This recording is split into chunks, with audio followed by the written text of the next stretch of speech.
Guys, we are in an epidemic. I cannot scroll through TikTok on my phone without being inundated with someone trying to teach me how to make money on the internet. Last month, I made $114,000 without taking off my clothes and without showing pictures of my feet. Just a few months ago, I was dead broke, and now I make thousands of dollars a week from side hustles alone. Here's a side hustle that you can do from your phone or from home, only 1 to 2 hours a day in Canada. It was this exact method that has given me over 10 new income streams. Particularly, I have come to the realization that the internet is absolutely inundated with underqualified people posing as experts in literally anything. And again, this isn't something new on this channel. I just feel like before I had to look for it, now it's just in my face 24/7. And my friend Mallory, who I've shouted out here on the channel before, posted on Threads the other day and said the pipeline of doing something once and thinking you can coach others on how to do it in exchange for money. I saw this, I immediately reposted with my own thoughts, and I'm just so fucking sick of it. I'm tired of this, Grandpa. That's too damn bad! And so today I thought we could take a look at a few examples that I've come across in the past week. We can discuss the conversation around why society is so obsessed with monetizing absolutely everything. And as always, I would love to hear your thoughts in the comments. So be sure to share those there. Give this video a thumbs up, like, share, subscribe, blah, blah, blah, blah, blah. Let's go ahead and jump right into the first video. If you have ever posted a video on this app and you don't have a ShopMy store yet, what are you doing? I don't consider myself an influencer, clearly. I just got out of a massage, which is why I look like this. But every single month, I make money from my ShopMy store just by linking things that I'm wearing, things that people ask for, jewelry, skincare products, Amazon home things. You don't even have to be doing like an outfit of the day or a get ready with me, like the things that you think that you have to do in order to make money as an influencer. But the truth is, if you are just coming on here and sharing your personality, you are selling even if you don't think you are. If people like your personality, they're going to want to know where you shop, what kind of food you eat, what kind of skincare you use, what kind of blanket you're laying on. And this is not sponsored or anything, by the way. I just love using ShopMy. It's basically a platform you sign up for. It's totally free. And then anytime you want to link anything that you're using, wearing, you get paid a commission from that thing if somebody buys it.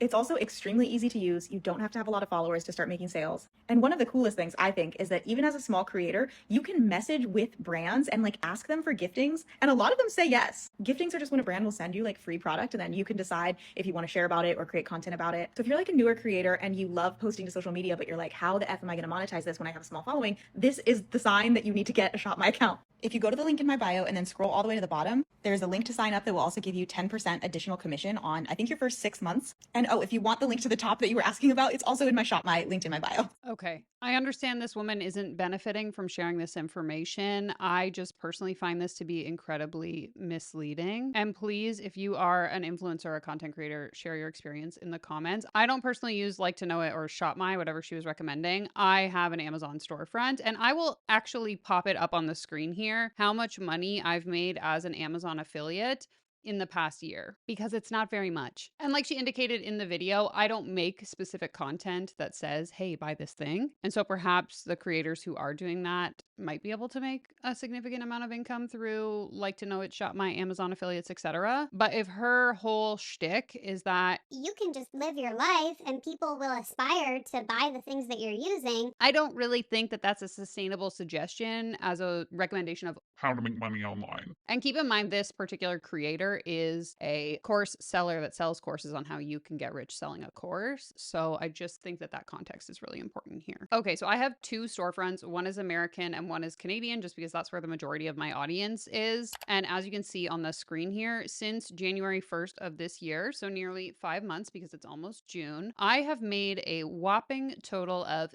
$15.86 in commissions through my Amazon storefront.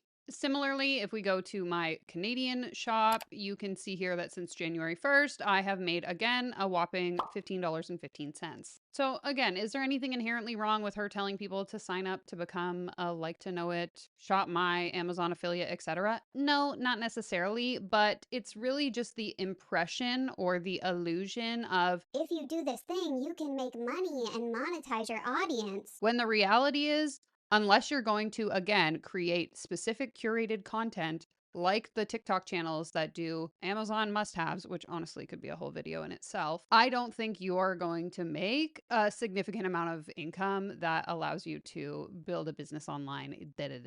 And this isn't just me speaking from my personal experience. This is a conversation I have with a lot of my influencer friends, even ones who are actually lifestyle influencers that do makeup tutorials and that sort of thing. They're not making a livable amount of money off commissions on Amazon or Like to Know It, etc. So I don't know. This particular video just kind of irked me.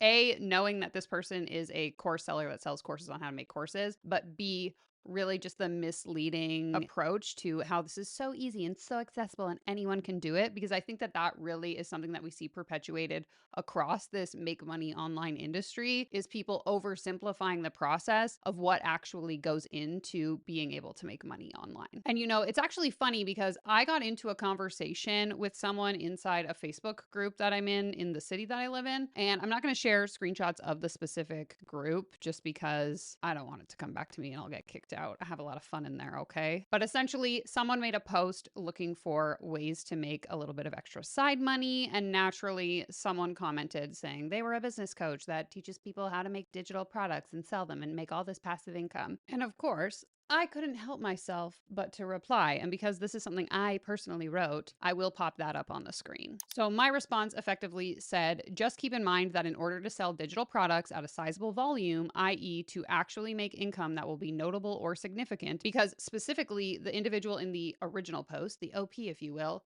was saying that they're a single mom and they need a consistent stream of revenue. I said there is a lot of work that goes into building an audience / online presence that knows, likes, and trusts you enough to buy. Speaking as someone who's been selling digital products since 2018. And so for a little bit more context, the comment that I'm replying to also mentioned, leveraging your skill set into becoming like a VA or a social media manager, etc. So I did also say, I totally echo the sentiment to freelance your skill set though. If you have the skills that could translate into something like virtual assisting, answering emails, organizing files, you could pick up work from other business owners. Because to me, if I was starting from zero with no online presence, no anything, I wouldn't get into selling digital products.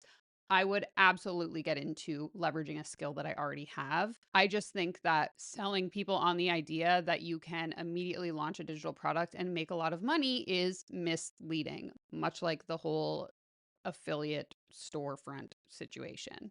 I'm beginning to see a pattern here that I'm not so sure if I like. And then, of course, the person came and replied to me and said, it doesn't take a significant audience to sell. It takes an engaged audience. And again, I don't disagree with that. But in order to build an engaged audience, you need a lot of time. And if I'm a single mom who is already working a job and needs a second income, taking the time to build that engaged audience is probably not realistic, is more my point. These people just want to oversimplify everything, and it drives me crazy. Next up, this video was sent to me from one of you through Instagram DMs, and I just had to include it in this video. It's so ridiculous. So the text on the screen reads, "Pretty privilege can be profitable, content marketing and monetizing yourself." What I don't understand is, how can you be an attractive woman and be associated with pretty privilege and you not make content? Why are you not monetizing content? You could bypass a lot of these triggers in relationship content that everybody talks about and literally capitalize off of being you. There is a video on another platform where a girl, an attractive young woman, starts off with her lips and she zooms out.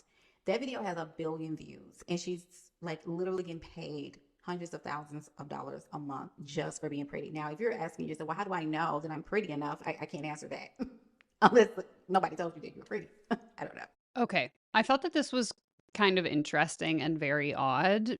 First thing that came to mind when I saw this is like, hey, maybe not everyone wants to be a content creator. Second, I think that this specific opinion or approach really devalues women, or essentially equates their value to what their appearance is. And like, aren't we all feminists now? And we're trying to get away from this narrative that the only thing a woman has to offer is how she looks. So then why are we telling people, oh, if you're pretty, just become a content creator and make money off it? I mean, in a society where we as women have had to fight so hard to prove the fact that we actually have something valuable to contribute to society beyond just how we look, why are we now encouraging women to monetize their appearance versus actually developing real skills or interests or ideas? I don't know. It's kind of like blurring the lines of empowerment for me. If you're pretty and you want to make content, go for it. But if you're pretty and you don't want to make content, that's okay too. Not everyone wants to be an influencer. Not everyone wants to be a content creator. Not everyone wants to have their life on display on the internet for people to judge. Like, what a weird perspective to have. I don't know. Please share your thoughts on this one in the comments. Something about it really does not sit well with me, and I don't think that I can quite articulate what that is. So I'm looking to you to help me. Next up's kind of on a similar note in that it's encouraging people to just make content because they have the ability to make content. And again, I really want to stress that not everyone wants to be a content creator, and I don't understand the obsession with trying to monetize absolutely every aspect of our lives. If you're not monetizing your hobbies, you're making a huge mistake, especially if you want to be a stay-at-home mom or dad. I have found a way to triple dip my hobby. Let me explain. Out here cutting a bunch of Sweet William for bouquets for Memorial Day. I've learned to triple dip my hobby. So what does that mean? First of all, the first thing is I'm doing my hobby. I'm doing what I love, which is never work if you're doing what you love, right? Okay, can we talk about how much I hate this idea that if you do what you love, you're never going to work a day in your life? No, absolutely not. I think the biggest qualm that I have with this perspective is that when we take the things that we love and we turn them into our career, especially when it is something like a hobby that we're then able to monetize, for me, personally, it strips a lot of the creativity out of the joy of doing that thing. Like, yes, I love my job. I love creating content. I like making videos. I like yapping on the internet and getting paid for it. But there is an air of responsibility and like dread that comes with having to do it as an obligation in order to be able to pay my bills and survive. Like when I started as a content creator, I was just documenting the behind the scenes of owning my business because it was fun and it brought me joy. Not to say that I don't have that same amount of joy and excitement when I am creating certain pieces of content, sure. But when there's this level of obligation that ties into it, you do lose a component, at least, of some of that joy. At least for me, anyway. I personally have multiple other hobbies that I refuse to turn into content out of fear of losing the joy of those hobbies. I love cycling, I love reading, I love cooking, I love making crafts, but I'm not going to turn that into a business just because I can. And I think this notion that you should is a bit of a double-edged sword because I feel like for some people it's going to make you feel guilty, like, oh, I should be monetizing my hobby when you really don't need to. But then second of all, if you do decide to follow that path, then you end up in a situation like I just said where it no longer really brings you the same amount of joy because you're forced to do it out of obligation versus actual desire. So I don't know. We're not even halfway through this video and I already do not agree with what she's saying. Like, I love growing flowers. Even if I made no money, I would grow flowers. It's the first dip. The second dip is I'm selling those flowers at a roadside stand. I open up every weekend. I make a couple $100 every weekend from something I would be doing anyways. But the triple dip is I'm making TikToks showing how to grow flowers, showing how to sell flowers, monetizing my hobby, and making money from that too. It's triple dipping. You can literally do this for like any hobby. You raise chickens, there you go, triple dip. You golf, triple dip. Make tutorial videos. You like organizing your house? Find a way to monetize it. If you're looking for a way to pay for your hobbies or let you be a stay-at-home parent, triple dip. So put your ideas for your hobbies that you might be able to triple dip on in the comments. Maybe you'll help someone come up with a great business idea.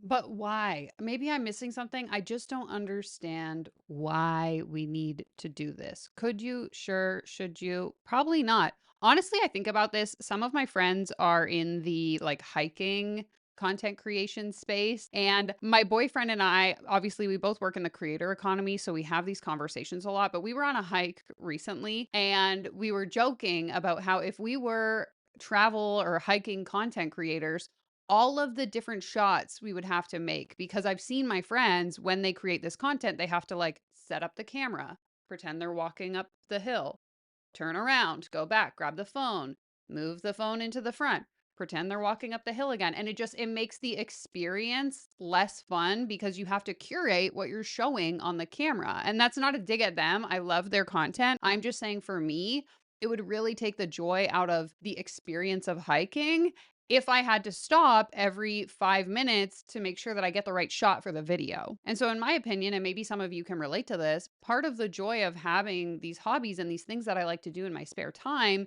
is to be able to immerse myself in that experience and get off my phone and get disconnected from TikTok and wherever else on the internet. And so if I then took that hobby and had to turn it into content, I can never escape the matrix of the internet. It just seems like my worst nightmare. I already do this for work. Half the time I dread it, if I'm being honest, and wish that I could log off the internet forever. And so to think that the one time a day where I get to enjoy myself in reading a book or going for a bike ride or cooking a new dish, to think that I then have to set up my tripod and move it around and film it, like that sounds literally like my worst nightmare. And while sure, yes, it could be possible and I could monetize it. If everything went wrong and I lost all of my platforms, could I find a hobby to monetize? Sure. But do I really want to do that? I mean, I guess ultimately it really comes down to what you value in life and what's important to you. And I'm sure I've shared this in other videos, but I'm not someone who's highly motivated by figuring out how to make the most amount of money possible and accumulate all this wealth. I want to be able to live my life. I want to be able to enjoy the things that I enjoy on my time and on my terms. And so for me, taking those things that I enjoy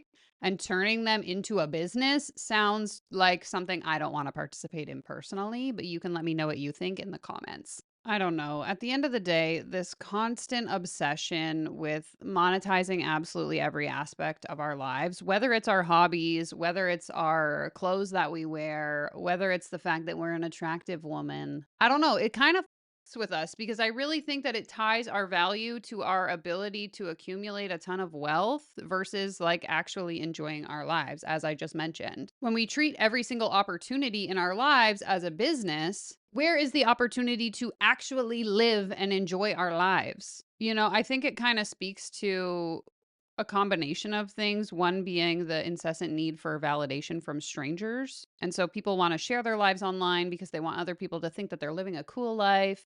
And then they want to leverage that opportunity to be able to make money because wouldn't it be so great to just make money by living our lives? But then are we really living our lives if we're curating everything that we're posting for the internet so that people perceive us in a certain way? And again, recognizing the irony as I say this as someone who is a content creator, mind you, not a lifestyle creator, but my income is dependent on finding things that I can monetize on the internet. I just don't understand this incessant need to monetize every single aspect of our lives. Okay. I'm also working on a separate video where I'm going to discuss more in depth the concept of, you know, make digital products without any experience, sell a course without any experience. I know I have a few videos, I'll link one here, that already discuss this topic, but I think it warrants another video because, again, I am being inundated incessantly with people who just started their business 6 months ago and suddenly are selling an online course on how others can do it too. I don't know. If I haven't said it yet today, I hate it here, and I hope you do too. Thank you so much to the channel VIP members for being here, as well as Suzanne, Harrison, and Tom in the billionaire tier. Thank you so much for watching. Be sure to like, share, comment, subscribe, and I will see you in my next video. Take care. Comb your hair. Goodbye.